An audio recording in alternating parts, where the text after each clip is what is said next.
Shalom, Kahalo Yahal Bashem Yahushai, Bashem Kakwadash. Double honors to the elder apostles and elder bishops of GMS, including the elders that came before them that taught us this truth. Shalom and salutations to all the brothers that pushing the word of truth and in sincerity, the hopeful elect tabernacle of David. I'm the brother Yahshua. I'm back with the WW3 Daily update. Going to make it short and sweet. All right, we're going to start right here in Joel 3 and 9. We're going to read a couple of versions. All right, proclaim ye this among the Gentiles, prepare war. Wake up the mighty men, let all the men of war draw near, let them come up. All right, this let them come up. Let's look at that. All right, over here it says, draw near and attack. Here it says, let all your fighting men advance for the attack. Okay, advance for the attack. Let's see, what else? Let them come up, advance and attack. Okay.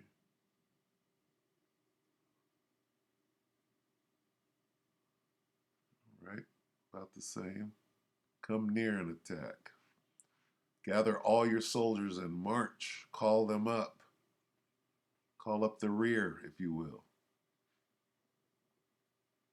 Report and march. Approach and attack. Who's doing that right now? Okay. Well, what I'm getting at here is this counteroffensive they've been talking about since last winter. Who is they? The so-called Ukrainians been talking about an offensive. All right. Well, guess what? It has began. All right. So here we have Military and Foreign Affairs Network.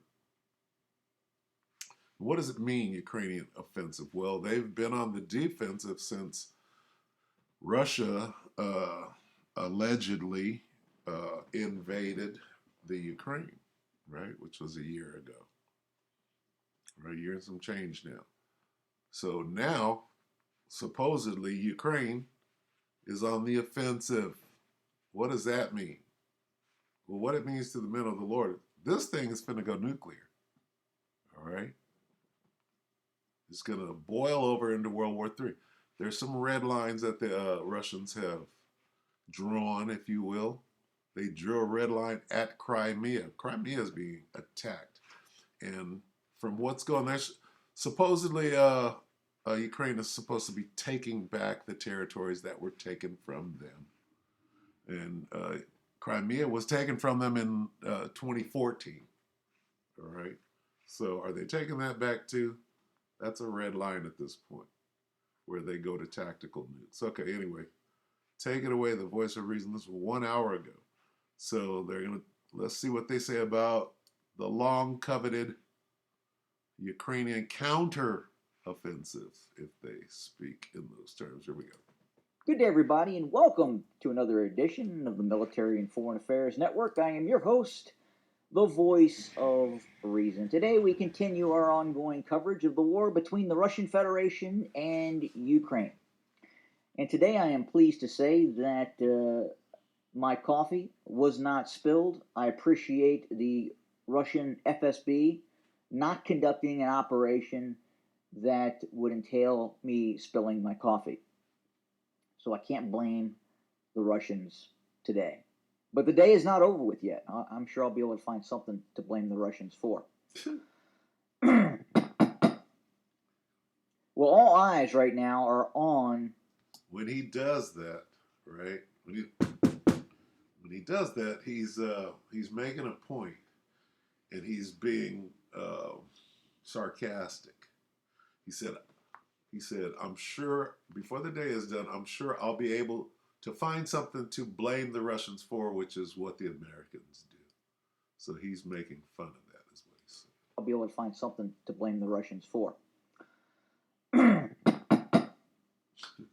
all eyes right now are on Zaporizhia Oblast. We are hearing reports of evacuations of Russian citizens being moved out of areas that could become a conflict zone. We are hearing reports of Russians departing the area that the Russians control, the land bridge to the Crimea, specifically towns like Melitopol and towns north of there as well. They're not very large towns, but nonetheless, they are evacuating some of these areas. And in Zaporizhia, there's the atomic plant, atomic energy plant, right? That's right in the middle of the damn battlefield. So, the nuclear power facility on the Dnieper River is being evacuated. The town just to the east of that locale is reportedly being evacuated as well. At the same time, we are hearing reports of columns of Ukrainian armored fighting vehicles being deployed in the direction of Zaporizhia, of areas near Orkiv, areas west of Orkiv, areas east of Orkiv.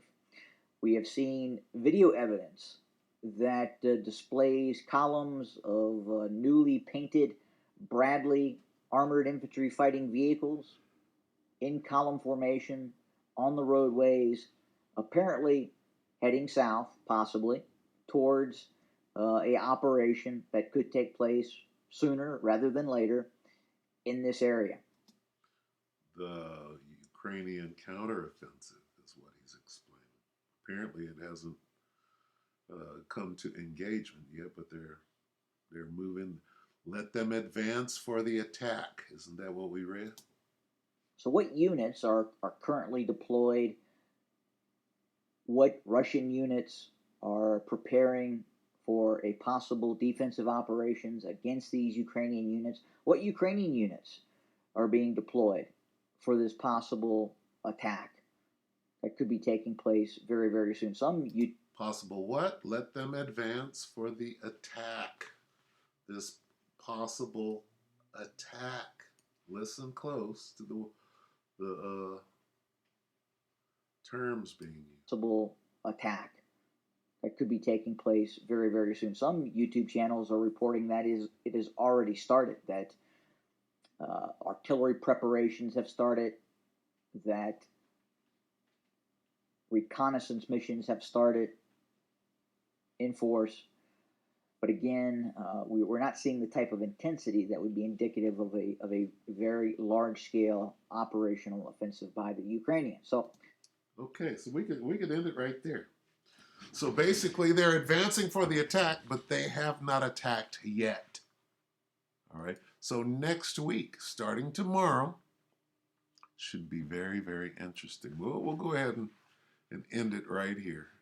All right. That's the news that we needed. He said that some people are reporting that the offensive has started. All right. But we will know. It's supposed to be so big, right, and coordinated that we will know when it does. So I'm going to read this again. I'm going to read it right here, NLT. Say to the nations far and wide, get ready for war. Call out your best warriors. Let all your fighting men advance for the attack. Okay, have they attacked yet? Advance and attack. All right, where are we at with it? Okay, we're very close to, and this is World War. Proclaim this among the nation. This is World War III. All right, so anyway, let's end it right here, Revelation 11 and 14. Here's World War III in so many words. Revelation 11 and 14, the second woe has passed, referencing World War II. Behold, the third woe, referencing World War III, is coming shortly. Okay? Coming soon. Coming quickly. Soon to come. Coming shortly. Quickly, quickly, quickly. Coming soon. Comes at once. The third one will be here soon. All right? So with that, we hope that the elector edified you brothers and you sisters with that one. Till tomorrow, we'll say shalom.